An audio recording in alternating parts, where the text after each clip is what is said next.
Hello friends, study with शार्ली में आपका स्वागत है। आज हम बात करेंगे math class 9 coordinate geometry chapter के बारे में। इसकी एक्सरसाइज 3.1 सोल्व करेंगे।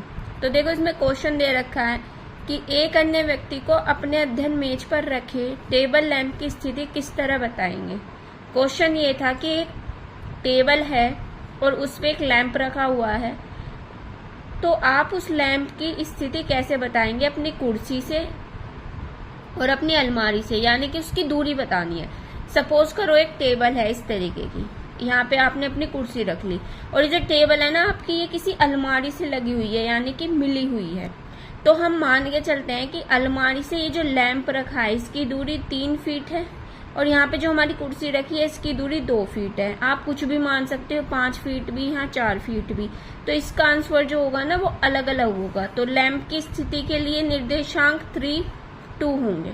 तो मेरे 3, 2 आ रहे हैं, आपके हो सकता है और कुछ आए। तो नेक्स्ट क्वेश्चन जो दे रखा है, एक सड़क योजना। एक शहर में 2 मुख्य सड़कें हैं जो शहर के केंद्रों में एक दूसरे को काटती हैं। यानी आप ये सोचिए कि एक शहर में सड़कें बनाने का काम दिया है। ये 2 सड़कें हैं जो एक दूसरे को ऐसे काट रही हैं, ठीक है। और ये सड़कों की दिशा क्या है, उत्तर से दक्षिण की ओर, पूर्व से पश्चिम की ओर बनाई गई है। शहर की अन्य सभी सड़कें इन सड़कों को समांतर चलती हैं और 200 मीटर का उपयोग करके अपनी नोटबुक पर शहर का एक मॉडल बनाना है। सड़कों गलियों को एकल रेखा द्वारा नियमित करें।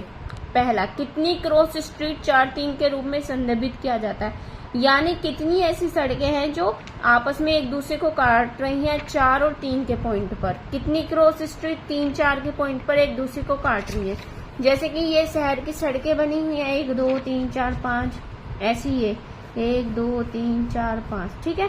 तो उत्तर से दक्षिण की ओर बनी हुई है, पूर्व से पश्चिम की ओर बनी हुई है। तो कितनी सड़कें जो हैं 4, 3 के पॉइंट पर काट रही हैं, इसको और आसानी से यहाँ समझा जा सकता है। देखो, उत्तर से दक्षिण की ओर चलने वाली सड़कें ये हैं 1, 2, 3, 4, 5, ठीक है।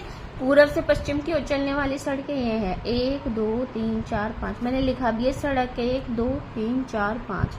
तो देखो अब इसमें क्या पहचान, ये कह रहा है कि सड़क जो 2 है और जो सड़क 5 है वो कैसे, उत्तर से दक्षिण की ओर चलने वाली सड़क 2 ढूंढो। पहले उत्तर से दक्षिण की ओर चलने वाली सड़क 2 ये रही, अब पूर्व से पश्चिम की ओर चलने वाली सड़क 5 ये रही। तो अब ये देखो दोनों एक दूसरे को किस पॉइंट पे काट रही है, 2 वाली यहाँ है, 5 वाली यहाँ है, दोनों इस पॉइंट पे मिलती हैं। तो इसका 2.5 कॉमा लग जाएगा। ऐसी सड़क 3 उत्तर से दक्षिण की ओर और सड़क 4 पूर्व से पश्चिम की ओर, देखो किस पॉइंट पे काट रही है, एक दूसरे को ये वाले पॉइंट पे काट रही है। ऐसी सड़क 4 उत्तर से दक्षिण की ओर चलने वाली ये रही सड़क 4, और सड़क 3 पूर्व से पश्चिम की ओर चलने वाली ये रही, ये एक दूसरे को इस पॉइंट पे काटती है। तो आई होप ये आपको समझ में आई होगी एक्सरसाइज। Thank you.